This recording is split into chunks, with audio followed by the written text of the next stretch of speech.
Ladies and gentlemen, welcome to AzizDrives. Today we have a very beautiful car, the Volvo XC90 T8, the most powerful and the most luxurious car that Volvo can give you or sell you today. And the most interesting thing is, exactly 1 year ago, we did a very similar car, the smaller brother, the XC60 T6 recharge on the same spot, but the quality of the video was very different. I will put the video up here so you can watch it and compare how much we have changed and how much the channel has grown since then. Let's start to talk about the design, because I think, just as I said 1 year ago, Volvo has done an incredible design to the cars. They have updated them so that they stay very modern for a long period of time. The first time this car came out was in 2014, 2015. This is the latest one, the facelift version, 2023 model. Brand new, not even 1,000 kilometers on the clock. And it looks very beautiful. Headlight design, absolutely wonderful. The grille, black, very big with nice forms inside it. Very nice shapes. Then the black openings here to cool the engine in the front. Very beautiful. Then coming to the side, they combined this massive car and gave it this beautiful gray-blue color and then topped it out with 22-inch wheels. Very beautiful, and it feels so comfortable with this suspension. Very nice. And then, of course, the squarish shape, but still elegant, typical Volvo that you can see here. Also those big wheels at the back, black tinted windows, black elements here also at the back, the black tinted window, very beautiful. And typical Volvo taillight design, starting from here, going all the way down here, making the half of the car just as a taillight on both sides. Then very plain, very simple Volvo, big logo here, and that's about it. It's a very clean and nice design to look at, and I think it's one of the best designs today. It's absolutely fantastic. Let's talk about the luggage space to see how much space we actually have on the Volvo XC90. So as you can see, the car has 3 rows. We have 7 seats for people to sit in. And since this is the plug-in hybrid, it has a little bit less cargo space than a normal XC90, so we have 640 liters as we see it now, and when you put the seats down you have 1,005 liters of cargo space. Very good, very practical. If the car is too high for you, lower it down. If you're a small fellow, just put your stuff in here, put your bags in here, and then when you finish, up it goes. Or if you just forget it, close the boot, it does this for itself. Sitting right next to this very beautiful wheel, we have the charging port. And the charging port is a basic one that you see on all EVs today or plug-in hybrids. You can charge it with your wall box. It takes from 5 to 13 hours with 230 volts to charge this car. But then you can drive with an electric engine up to 90 kilometers in the city, and on landly roads 73 kilometers. The 2 engines combined, the electric one and the petrol engine, give you a total fuel consumption the first 100 kilometers of 1.2 liters. There is just one car that has a better fuel consumption. It's the XC60 of 1.1 liters. If you can name any other car, write it in the comment section. Let me open the bonnet to show you the very interesting engine and especially the stats of it. So just like in the XC60, we have this massive bonnet that reaches to the sky. I mean, nobody can close it, but let's talk about this engine. So you can get this car only with a 2-liter engine, 4-cylinder. Turbocharged plus e-boost gives you 310 horsepower out of the 2-liter engine. Combined, the car gives you 455 horsepower and 709 Newton meters of torque. Accelerates from 0 to 100 in 5.4 seconds. And there's just one sad thing. The car tops out at 180 kilometers an hour. That is, I don't know what they thought about that, but surely for safety reasons.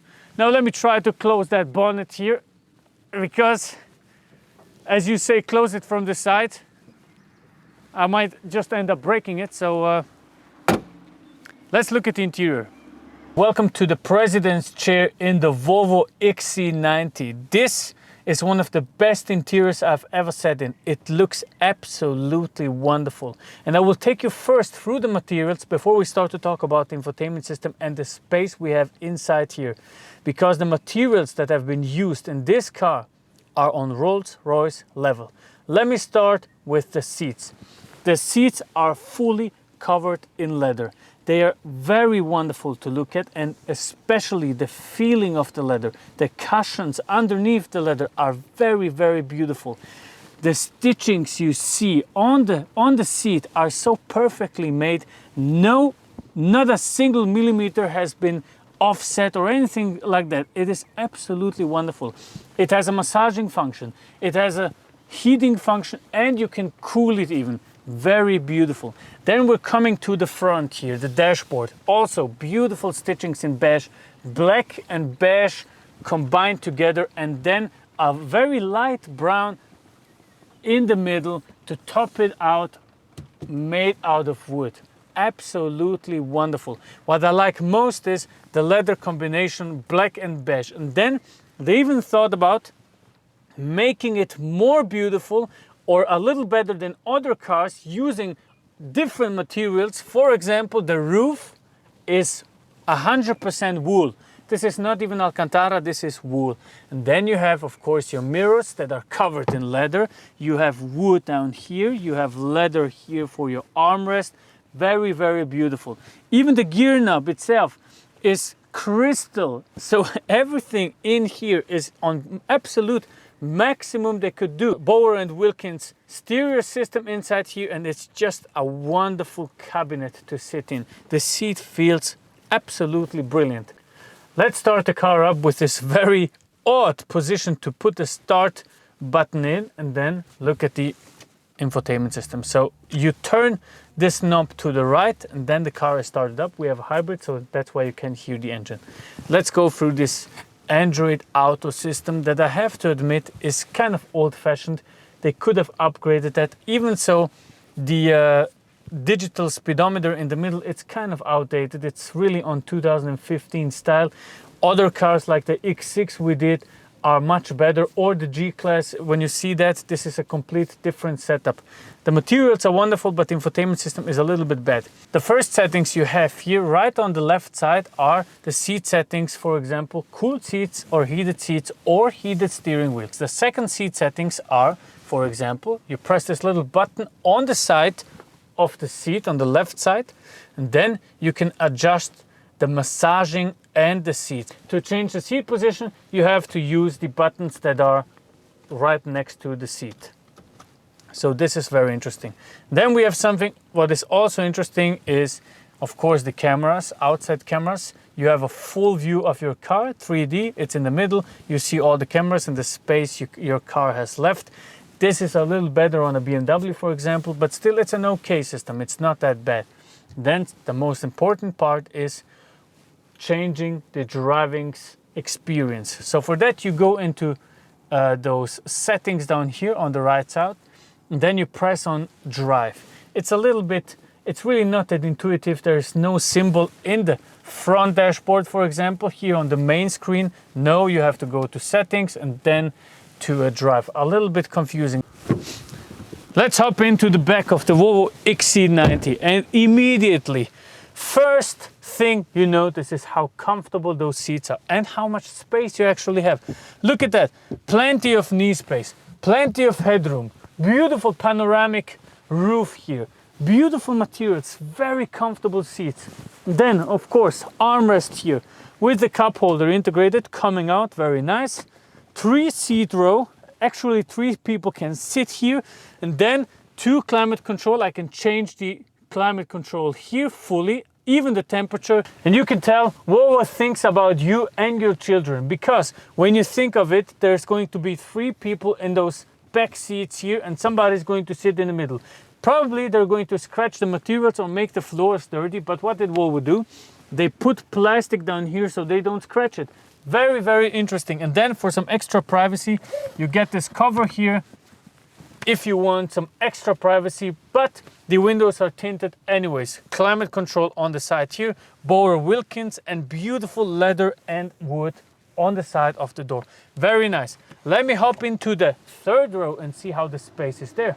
How should we enter the third row of the Volvo XC90? So we have this seat, okay? There's a handle that pushes the seat forward and tilts it kind of so I can get in. But what I think is very interesting is how fast you can fold all of those seat rows to transport something. Look at that. One button, seat is down. Same on the back row. Then you can put your cargo things in here, your luggage space, etc., and travel around the world in your Volvo. Let's go to the back. So I have to push that button here again, get that seat forward, and then try to enter. A little bit difficult, but for children it should go pretty easy. And I swear to God, this is the most comfortable back third row seat I've ever sat in. Look at that. What a wonderful car, man. The space, of course, is not good. I'm touching with my head, but I mean, if you have 5 children, it's a fantastic car. They even thought about the cup holders on the side. It's insane. It's beautiful.